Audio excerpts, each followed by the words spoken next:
अविश्वास ठरावाच्या आधीच मनपा आयुक्त तुकाराम मुंढे यांनी 50% करवाढ रद्द करत पत्रकार परिषद घेतली. मात्र महापौर रंजना भानसी ह्या 1 तारखेला होणाऱ्या अविश्वास ठरावावर ठामच आहेत.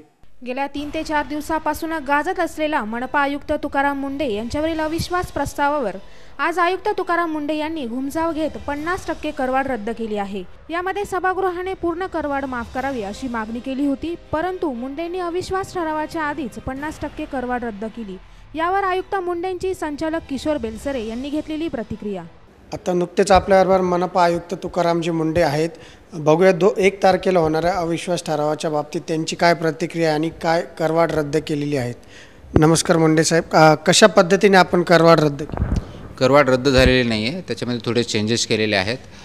मुळामध्ये 31 मार्चचं जे माझं नोटिफिकेशन होतं त्यामध्ये नोटिफिकेशनमध्ये सर्वात चर्चेला गेलेला मुद्दा जो होता की ओपन लँडवरचा जो टॅक्स आपण 3 पैशापासून 40 पैशापर्यंत केलेला होता पर स्क्वेअर फीटला, तो आता 40 पैशाची परत मी 3 पैसे ठेवलेला आहे आणि लेआउट आणि येण्यासाठी जो होता तो 20 पैसे केलेला आहे 40 पैशाच्या ऐवजी. त्याचबरोबर बिल्डिंगच्या बाबतीत जी मी जवळजवळ 4 पट वाढ केलेली होती त्याच्यावरती 50% ती कमी केलेली आहे आणि या अनुषंगाने बाकीच्या गोष्टी त्याच्यामध्ये चेंजेस केलेल्या आहेत, जेणेकरून ह्या नवीन बिल्डिंग ज्या होतील, नवीन प्रॉपर्टी 1 एप्रिल 2018 नंतरच्या, त्यावरती ही रेटेबल व्हॅल्यू लागू राहील. ही रेटेबल व्हॅल्यू जुन्या प्रॉपर्टीला कधी लागत नसते, त्याच्यामुळे त्यांची ऑलरेडी बिल आपण दिलेलं आहे, जी महासभेने करवाढ 18% केलेली आहे त्यानुसार ते ऑलरेडी डिस्ट्रीब्यूट केलेले आहेत. काही लोकांनी त्याच्यामध्ये पेमेंट पण केलेलं आहे आणि हे जे नवीन बिल्डिंग असतील 1 एप्रिल 2018 नंतर आलेल्या आणि असेसमेंट केलेल्या त्यासाठी ही दरवाढ लागू राहील. साधारण किती पर्सेंटेजमध्ये आपण ही करवाढ रद्द केलेली आहे, कमी केलेली आहे, ती साधारण किती पर्सेंट? जे आता मी सांगितलं की बिल्डिंगच्या बाबतीत 50%नी आपण मी जे 31 मार्चचा आदेश होता त्याच्या 50%पर्यंत घेतलेली आहे आणि ओपन लँडच्या बाबतीत जे आपण की ओरिजिनल जी होती 3 पैसे ती ठेवलेली, फक्त लेआउटच्या बाबतीत मात्र 6 पैशापासून 20 पैसेपर्यंत केलेली आहे. गेल्या अनेक दिवसांपासून हा विषय होता की त्याकरता महासभा देखील झाली होती, परंतु एवढा उशीर का घेण्यात आला करवाढ कमी करण्याकरता, हा एक महत्त्वाचा मुद्दा पण धरला जातोय. याच्यामध्ये गेल्या अनेक दिवसापासून वेगळ्या स्तरावरती चर्चा झालेली आहे. महासभेत जशी झाली तशी पदाधिकाऱ्यांमध्ये वेगळ्या स्तरावरती बैठका झालेल्या आहेत. फॉर्मल आणि इनफॉर्मल दोन्ही प्रकारच्या चर्चा झाल्या आहेत. मीडियामध्येही चर्चा झालेली आहे आणि ह्या सगळ्या गोष्टींचा साधकबाधक विचार करून आणि नाशिकच्या हिताच्या दृष्टीनं आवश्यक असलेले पाऊल उचलण्याच्या दृष्टिकोनातून हा निर्णय घेण्यात आलेला आहे. नाशिकचा विकास जो आपण एक व्हिजन ठेवलेला आहे त्याच्यावरती जो रोडमॅप तयार केलेला आहे आणि त्याच्यावरती जी कारवाई चालू आहे त्याला कोणत्याही प्रकारचा धोका निर्माण होणार नाही या दृष्टिकोनातून हा निर्णय घेतलेला आहे. जरी हे केल्यामुळं काही प्रमाणात आपल्या कामावरती निश्चित परिणाम होणार आहे, कारण आपल्याला जो रेव्हेन्यू भेटणार आहे तो कमी भेटणार आहे आणि विकास कामावरती निश्चित त्याचा निगेटिव्ह परिणाम होईल, परंतु लाँग टर्ममध्ये सिस्टम बसवण्याच्या दृष्टिकोनातून हा निर्णय घेतला असल्यामुळे पाठीमागच्या वेळा चर्चा झाल्यामुळे थोडा वेळ लागला, परंतु तो आपण आता निर्णय घेऊन फायनलाइज केला आहे, तो डिक्लेअर पण केलेला आहे. यामध्ये महापौर किंवा सभागृह नेता किंवा उपमहापौर यांच्याशी चर्चा झाली का आपली काही? गेल्या 6 महिन्यामध्ये यावेळेस अनेक वेळेस चर्चा झालेल्या आहेत. याच्यामध्ये शेवटची चर्चा माननीय पालकमंत्री आणि माननीय मुख्यमंत्री महोदय यांच्यावर झालेली आहे आणि फायनली हा डिसिजन घेतलेला आहे.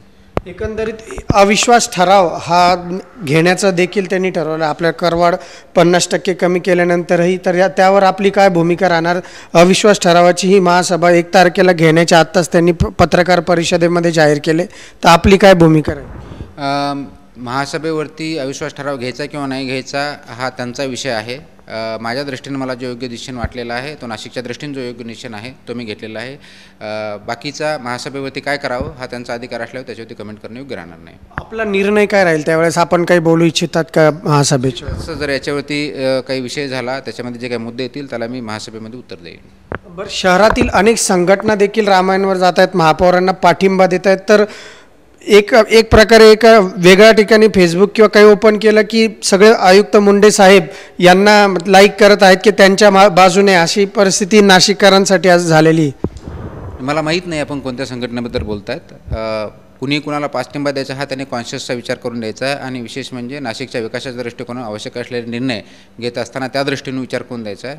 मला वाटतं की नाशिकच्या आपण जे फेसबुकच्या बाबतीत इतर बाबतीत बोललात त्या बाबतीत असं सांगावं लागेल की नागरिकांनी त्यांच्या शहराच्या विकासाच्या दृष्टीनं जो हिताचा निर्णय आहे त्या हिताच्या दृष्टीने विचार करणं गरजेचं आहे. जे नागरिक त्याच्यामध्ये योग्य निर्णय घेतील त्या दृष्टीने शहराचा विकास किंवा अधोगती त्यावरती अवलंबून राहील.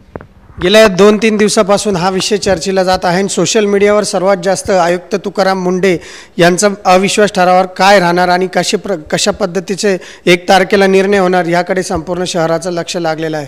या विषयावर मात्र महापौर रंजना भानसी व सभागृह नेता यांनी 50% करवाढ कमी झाली तरी ती तिप्पट असून आमचा निर्णय ठाम आहे. अविश्वास प्रस्ताव ठराव 1 तारखेला मंजूर करणारच. आम्हाला शहरातील अनेक संघटनांचे देखील पाठिंबा लाभत आहे. नुकतीच महापालिका आयुक्त मुंढे यांची आत्ताच पत्रकार परिषद झाली. साधारण त्यांनी 50% करवाढ ही रद्द केली आणि फक्त 2च दिवसात होणारा हा अविश्वास ठराव, त्याबाबतीत काय महापौरांचं मत आहे ते सांगतील. महापौर मॅडम, काय मत आहे? आता त्यांनी 2 दिवसाआधी करवाढ 50% साधारण रद्द केलेली आहेत, परंतु त्यांचं म्हणणं आहे की मुख्यमंत्री आणि पालकमंत्र्यांशीच बोलणं झालं, बाकीच्यांशी माझं झालेलं नाही. प्रस्ताव दाखल झालेला आहे आणि त्यामुळे महासभा ही होणार आहे. जे काही असेल ते सभागृहात मी बोलणार किंवा सभागृहाचा अख्खा कल बघून सगळा निर्णय घेणार. दिनकर अण्णा पाटील, आपण आत्ता काहीतरी सांगितलं होतं की काय आयुक्तांच्या याच्यावर आपण उत्तर देणार? हे बघा, या ठिकाणी 1 सप्टेंबर 2018 रोजी महापौर रंजनाताई भानसी इतक्यात त्यांनी सांगितलं महासभा होणार, महासभेत निर्णय देणार. आयुक्त काय बोलले आम्हाला त्याच्यावर काही बोलायचं नाही. आयुक्तांनी काय नोटिफिकेशन केलं काय केलं त्याच्याशी आम्हाला घेणं देणं नाही. त्यांनी आमच्याकडे पाठवलेलं नसल्यामुळं आम्ही त्याच्यावर चर्चा करणार नाही.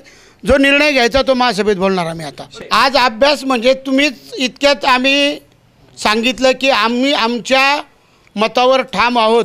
शेतीवर 0 कर आणि 18% जो आम्ही ठराव करून दिलेला आहे त्याच्यावर आम्ही ठाम आहे. याच्यापेक्षा 1 पैसा जास्त लागणार नाही आणि कायम आम्ही त्या विषयावर ठाम राहणार आहोत. सरसकटच ना. मग या ठिकाणी महापौर व सभागृह नेते यांनी आपली भूमिका ठाम सांगितली आहे की अविश्वास ठराव हा दाखलच करणार आणि जुन्या पद्धतीची जी करवाढ त्यांनी ठरवली तीच या ठिकाणी करण्याची सांगितली. किशोर बेलसरे, प्रवीण काळबांडेसह 9 न्यूज करता. मात्र या पावित्र्यानंतर आता शिवसेनेची देखील भूमिका बदललेली दिसते. त्यांनी सांगितले की सरसकट संपूर्ण करवाढ माफ करावी.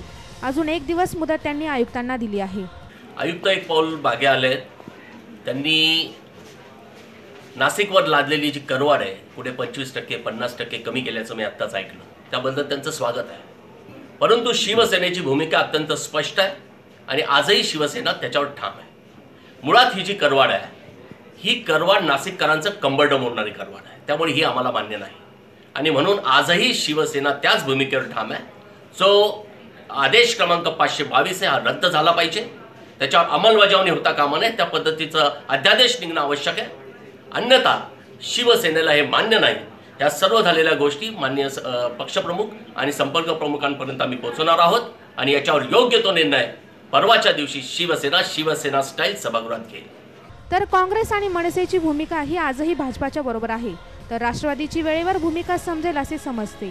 सोशल मीडियावर मात्र अनेक लोक मनपा आयुक्तांबरोबर असल्याचे चित्र दिवसभर दिसत होते. 9 न्यूज करिता किशोर बेलसरेसह प्रवीण काळबांडे, नाशिक.